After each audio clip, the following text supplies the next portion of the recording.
English for communication BT 103 में unit 4 का सवाल है हमारा, give differences between laboratory report and progress report. ये बहुत ही इंपॉर्टेंट है और चांसेस है इस साल आ जाए, ठीक है, 2025 में।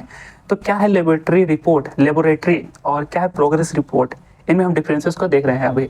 A laboratory report is a document that explain how an experiment is performed, what the result are obtained and also what conclusion are drawn। तो लेबोरेटरी बेसिकली लैब से ही है ना, तो कोई भी एक्सपेरिमेंट से ही रिलेटेड रहेगा ये। आपने कोई भी एक्सपेरिमेंट को कैसे परफॉर्म किया है, ठीक है ना, क्या रिजल्ट आपको मिला, कंक्लूजन क्या ड्रॉ किया आपने, ये सारी चीजें लेबोरेटरी रिपोर्ट के अंतर्गत आती है।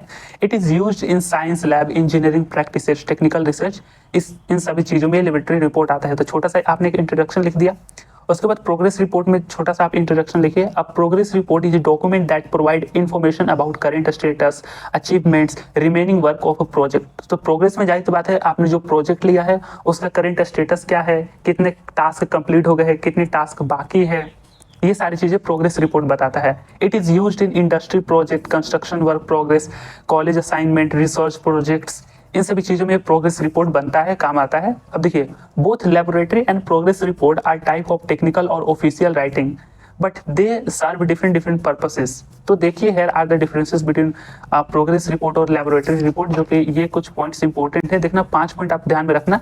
पर्पस क्या होता है, कंटेंट क्या होता है, टाइम ऑफ यूज है, focus area, audience, format, style. इस तरीके से आप लिखना तो बहुत ही अच्छे आंसर बन जाएंगे।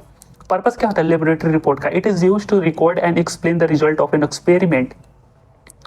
किसी भी एक्सपेरिमेंट को हम रिकॉर्ड कर सके और उसके एक्सपेरिमेंट को क्या क्या एक्सप्लेनेशन है उसको हम कर सके। अब प्रोग्रेस रिपोर्ट क्या है, use to update the status of ongoing work और project over a time period. तो प्रोग्रेस रिपोर्ट जाहिर सी बात है, आप जो आपने प्रोजेक्ट लिया है टाइम बाय टाइम उसको अपडेट करते रहे।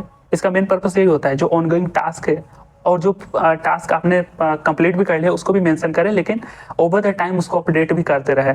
और लेबोरेटरी रिपोर्ट का सिर्फ यही होता है कि जो आपने एक्सपेरिमेंट करे हैं उसको रिकॉर्ड रखे ताकि बाद में एक्सप्लेन किया जा सके। कंटेंट क्या होता है, लेबोरेटरी रिपोर्ट में होता है, it includes aim, theory, material, procedure, observation, data, result and conclusion. यही तो होता है लेबोरेटरी रिपोर्ट में। प्रोग्रेस में क्या होता है, it include objective, current status, completed task, challenges and ahead plans. ठीक है, तो प्रोग्रेस रिपोर्ट में ये सारे होती है। आपका क्या ऑब्जेक्टिव है, जो ऑब्जेक्टिव था उसका करंट स्टेटस क्या है, आपने टास्क कंप्लीट है कि नहीं है, चैलेंजेस क्या आने वाली है, और उसी प्रोग्रेस रिपोर्ट में आगे के प्लान्स क्या है। ठीक है, टाइम ऑफ यूज होता है, क्या है इसका मतलब, it is used after completing experiment. तो लेबोरेटरी रिपोर्ट तब यूज किया जाता है जब आपका कोई एक्सपेरिमेंट कंप्लीट हो जाए, लेकिन जो आपका प्रोग्रेस रिपोर्ट होता है ना, it is use during the progress of project. तो जैसे जैसे आपका एक स्टेप होता गया, तो प्रोग्रेस के दौरान ही इसका यूज किया जाता है।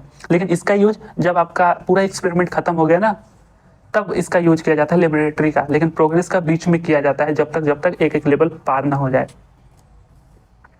फोकस एरिया क्या होता है, it focus on scientific analysis and outcomes. मतलब कि जो ये साइंटिफिक एनालिसिस होता है, जो आपका लेबोरेटरी रिपोर्ट होता है ना, वो साइंटिफिक एनालिसिस होता है। हर चीज को साइंटिफिक तरीके से आप मापते हैं, देखते हैं। प्रोग्रेस रिपोर्ट होता है ना, it focuses on work progress, timeline, achievements and delays of task. यहाँ पर कोई साइंटिफिक एनालिसिस नहीं होता है प्रोग्रेस रिपोर्ट में। वहां पर आप वर्क का प्रोग्रेस देखते हैं, टाइमलाइन क्या है, क्या अचीवमेंट्स आपने करी है और कौन कौन से टास्क डिले हैं। ऑडियंस क्या होती है, तो यूजुअली फॉर टीचर्स, रिसर्चर्स और साइंटिस्ट। लेबोरेटरी रिपोर्ट की जरूरत simply students, researchers, scientist, teachers की जरूरत होती है, मतलब उनके लिए ही खासतौर पर ये ऑडियंस होते हैं लेबोरेटरी रिपोर्ट के। लेकिन प्रोग्रेस में किन को जरूरत पड़ती है, usually for project managers, supervisors, team leader और क्लाइंट्स। ठीक है, तो देख रहे हैं आप ऑडियंस में क्या डिफरेंसेस है। उसके बाद फॉर्मेट स्टाइल में देखिए, it is more scientific and based on standard lab procedure. जो आपके स्टैंडर्ड लैब्स के कुछ प्रोसीजर होते हैं उस पर बेस्ड होता है। लेकिन प्रोग्रेस रिपोर्ट होता है ना, it is more descriptive and status based होता है। ये स्टेटस बेस्ड होता है और डिस्क्रिप्टिव होता है। लेकिन ये कुछ प्रोसीजर इसके होते हैं, इसका फॉर्मेट स्टाइल कुछ होते हैं लेबोरेटरी रिपोर्ट के। ठीक है, तो ये 6 इंपॉर्टेंट पॉइंट्स थे। पॉइंट्स को ध्यान में रख पाओगे ना, तो आप कुछ ना कुछ इन पॉइंट्स को भी डिस्क्राइब कर पाओगे। तो इस तरीके से लेबोरेटरी रिपोर्ट और प्रोग्रेस रिपोर्ट में डिफरेंसेस हमने देखा। ठीक है, आई होप यहाँ पर भी आपको क्लैरिटी आई होगी इन टॉपिक से। ठीक है ना, तो थैंक्स फॉर वॉचिंग। फिर अगले इंपॉर्टेंट सवालों में आपसे मुलाकात होगी। बाय।